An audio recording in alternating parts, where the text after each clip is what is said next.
अलामा साहब दा कि मोहम्मद से वफा तूने तो हम तेरे हैं, ये जहाँ चीज़ है क्या लौहो कलम तेरे हैं।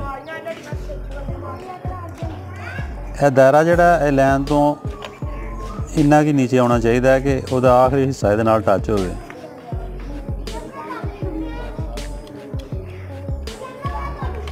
मुहम्मद का लफ्ज़ लिख के दरूद पाक पूरा नहीं लिखा जाता तो ये स्वाद जरूरी है। यह कोना इस्तेमाल होना चाहिए, जिथे दंदे बनने हैं ना उत्थे कोना इस्तेमाल होएगा।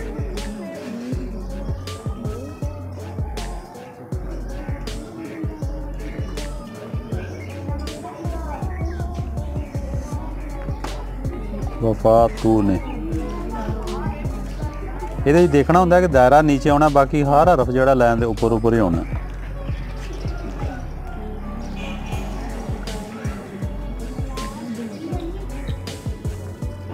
यह भी कोने का हिस्सा बनना है। इत्थे भी है कलम टेढ़ी है, गलफ बरीक बनना है। इतों शुरू करके यह जिथे दायरा जाके रुकता है ना, इन्हें उत्थे रुकना वा तेरे दे लफ्ज़ ने।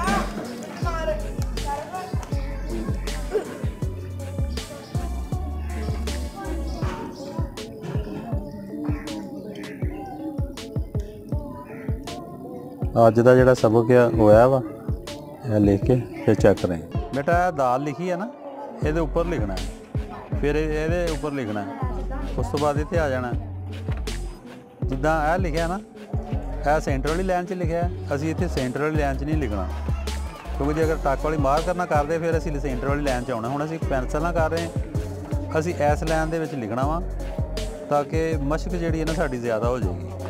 पहले उपर लिखांगे, फिर इनू नीचे ले लांगे,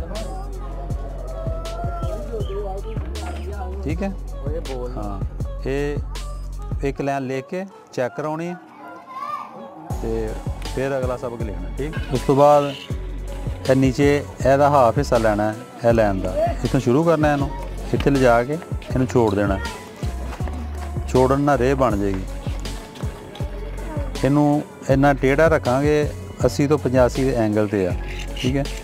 तो इन्ने फासले नाल एक एक हरफ लिखना होंदा ताकि कल्ले कल्ले का पता लगे किहड़ा हरफ सही है किहड़ा गलत है। एक लाइन लिखनी है, फिर चेक कराउणा वा, जदों वो ठीक होना फिर अगली लाइन लिखनी है।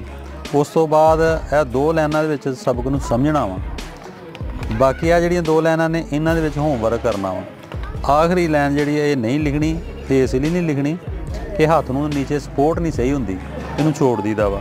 अगर लिखनी पवे एमरजेंसी तो कापी नूं साइड बदल के फिर इदा लिख लीदा वा। हाथ जो सही होएगा तो लिखाई सही होनी है। जे तुसीं बैठे सही नहीं, हाथ सही नहीं, तो तुहाडी लिखाई भी जिहड़ी वो कमज़ोर हुंदी है फिर, ठीक है ना। हाँ, यह लिखना वा बेटा ना। सब तो पहले हल्की पेंसिल दे नाल इन्हां दे उपर उपर पेंसिल फेरनी हुंदी है। नज़र ना भी आवे तो कोई गल नहीं, मगर यह हुंदा कि पेंसिल फेरन दे नाल इहदे नज़र आ जाता है कि यदा दायरा इस शक्ल का वा, कितों शुरू किया वा कितने खत्म करना। इतों शुरू करना है, इनू अलफ जिहड़ा बिल्कुल सीधा इत्थे आके ठहर जाना। ये ठहरन तो बाद तीसरी लाइन तो इनू गुलाई करनी शुरू करनी है। फिर जिन्नी गुलाई इस साइड ते आ रही है वो गुलाई दूसरे साइड ते आउणी है। इन्ने फासले दे नाल लाम लिखनी है। अगर लाम जदों सही हो जानी है ना, फिर तुसी सारे ही समझ लो दायरे जिहड़े वो बेहतर हो जाएंगे। मशक ज़्यादा करनी है, मशक यह तुहाडे कोल जगह वा कि इहदे सेंटर 'च आके इत्थे लाइन लाओ, इहदे दरम्यान च बनाओ, ताकि तुहानूं ये होएगा कि दायरा जिहड़ा है ना बड़ा नहीं बनेगा, क्योंकि जगह ही उन्नी है, ठीक है। हाँ, पहले यह लिखना, फिर यह नीचे लाइन एक लिखनी है, यह दो लाइनां जिहड़ियां ये होमवर्क छोड़ देनी है, ठीक है। आ लो।